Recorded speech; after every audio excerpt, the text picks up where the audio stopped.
The sun set, the dusk fell on the stream, and lights began to appear along the shore. The Chapman Lighthouse, a 3-leg thing erect on a mud flat, shone strongly. Lights of ships moved in the fairway, a great stir of lights going up and going down. And farther west on the upper reaches the place of the monstrous town was still marked ominously on the sky, a brooding gloom in sunshine, a lurid glare under the stars. And this also, said Marlow suddenly, has been one of the dark places of the earth. He was the only man of us who still followed the sea. The worst that could be said of him was that he did not represent his class.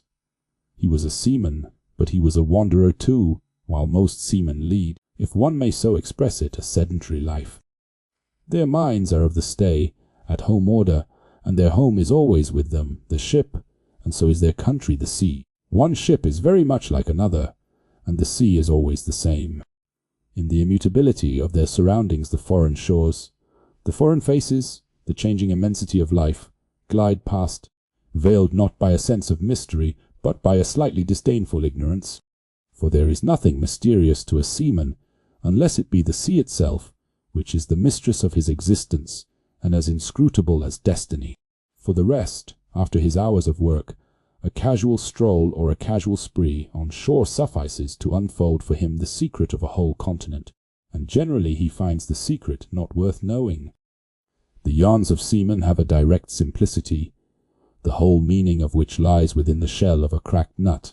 But Marlow was not typical if his propensity to spin yarns be accepted, and to him the meaning of an episode was not inside like a kernel, but outside, enveloping the tale which brought it out only as a glow brings out a haze, in the likeness of one of these misty halos that sometimes are made visible by the spectral illumination of moonshine.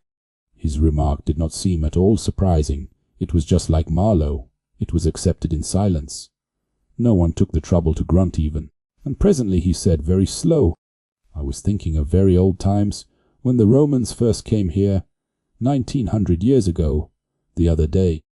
Light came out of this river, since you say nights.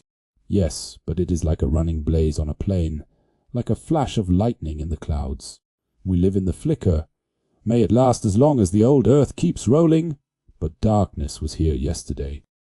Imagine the feelings of a commander of a fine, what I call him, trireme in the Mediterranean, ordered suddenly to the north, run overland across the Gulls in a hurry, put in charge of one of these craft the legionaries, a wonderful lot of handy men they must have been too, used to build, apparently by the hundred in a month or two, if we may believe what we read.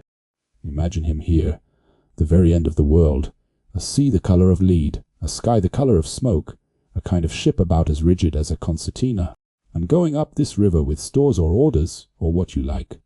Sandbanks, marshes, forests, savages, precious little to eat fit for a civilized man, nothing but Thames water to drink. No Falernian wine here, no going ashore. Here and there a military camp lost in a wilderness like a needle in a bundle of hay, cold, fog, tempests, disease, exile, and death skulking in the air, in the water, in the bush. They must have been dying like flies here.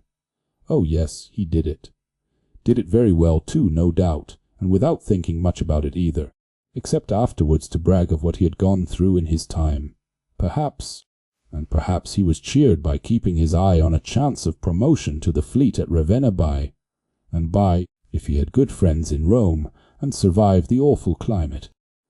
Or think of a decent young citizen in a toga, perhaps too much dice, coming out here in the train of some prefect, or tax-gatherer, or trader even, to mend his fortunes. Land in a swamp, march through the woods, and in some inland post feel the savagery, the utter savagery, had closed round him, all that mysterious life of the wilderness that stirs in the forest, in the jungles, in the hearts of wild men. There's no initiation either into such mysteries. He has to live in the midst of the incomprehensible, which is also detestable. And it has a fascination, too, that goes to work upon him, the fascination of the abomination, Imagine the growing regrets, the longing to escape, the powerless disgust, the surrender, the hate,